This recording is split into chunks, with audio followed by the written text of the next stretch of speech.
Bonjour, bienvenue à la Cinémathèque française. Deux mots pour vous accueillir et je vais laisser tout de suite la parole à Mathieu Orléans pour présenter la séance. Vous l'avez compris avec les bandes annonces, la Cinémathèque française est à l'heure de l'espionnage depuis plusieurs mois.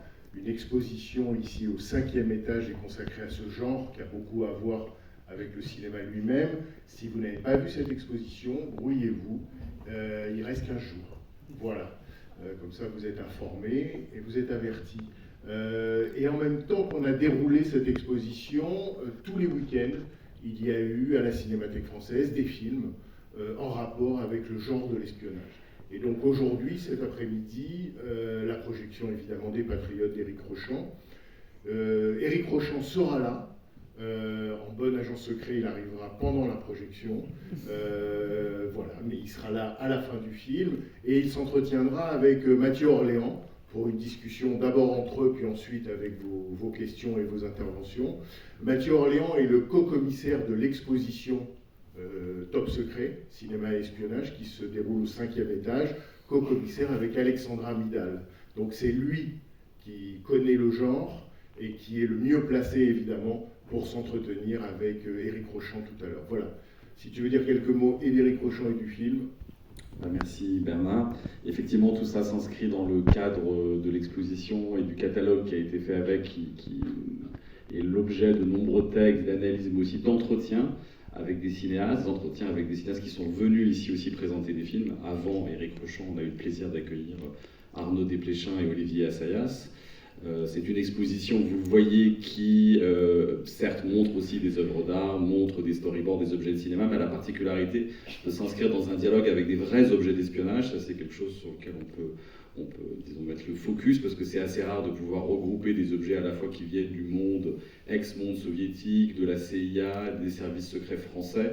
Donc c'est des partenaires un petit peu différents de ceux avec lesquels la Cinémathèque a l'habitude de travailler, mais c'était un des enjeux assez forts de l'exposition, d'essayer de discuter, de comprendre le contraste qu'il pouvait y avoir entre le traitement de l'espionnage dans la fiction et dans la réalité, et la réalité à la fois géopolitique, la réalité technologique qui nous a intéressés particulièrement dans ce projet. Et je suis du coup très ravi d'avoir face à moi Éric Rochant, parce que c'est quelqu'un qui a beaucoup travaillé cette veine réaliste. On a des films d'espionnage qui sont beaucoup plus dans un courant très, très névrotique, un courant très psychanalytique, fantasmatique, et puis d'autres qui effectivement s'inscrivent dans une forme de réalité qui nécessite, on verra avec lui, un travail de recherche, de documentation, pour s'inscrire dans quelque chose qui soit assez réaliste et vraisemblable, et que ce souci de vérité était très important pour lui, et je trouve fait un bel écho à ce qui se passe dans l'exposition. Donc c'est important pour moi de le rencontrer, de pouvoir avoir ce dialogue avec lui sur ces problématiques. Éric Rochant donc fait en 1994 ce film Les Patriotes que vous allez voir, qui a été au Festival de Cannes.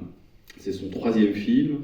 C'est son troisième film avec Yvon Attal qui a le rôle principal ici. Ce sont trois films, les deux films qu'il a fait avant, dont le premier, Le Monde sans pitié, Un Monde sans pitié, qui a été un immense succès, qui dans un certain sens questionne tous les trois de manière différente la question de l'engagement, de la désillusion d'une génération, selon des axes, on verra très différents, un axe plus intime et là un axe plus international, politique. Et c'est des films qui parfois on les a regroupés un peu sous forme d'une trilogie. Et ce film vient clore cette première trilogie, mais peut-être en ouvrir une autre trilogie, qui est celle effectivement de la trilogie de l'espionnage, qui sera prolongée par son film Mébius, mais des années après, en 2013, et puis en 2015, la série Le Bureau des légendes, qu'on inclura volontiers, même si c'est pas du cinéma, c'est de la série, mais qui évidemment pose des questions aussi d'écriture, de scénario, de mise en scène, et de jeu avec des acteurs. Donc c'est vraiment un film à la charnière entre ces deux trilogies-là, la trilogie du début et la trilogie de l'espionnage. C'est un film qui a été un grand échec pour lui, peut-être qu'on y reviendra, qui selon ses mots a un peu endommagé ou brouillé comme ça son désir, son goût de faire des projets de cinéma. Un échec public, oui.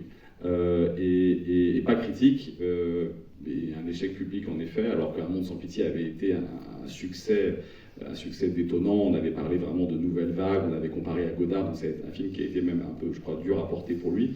Et donc Les Patriotes a vraiment un moment pivot de sa carrière, et je pense que c'est intéressant d'y revenir à la fois sur l'axe évidemment de l'espionnage, mais on pourra ouvrir le débat à d'autres questions, et on pourra aussi ouvrir, comme je l'ai dit, à Möbius et au Bureau des légendes, évidemment.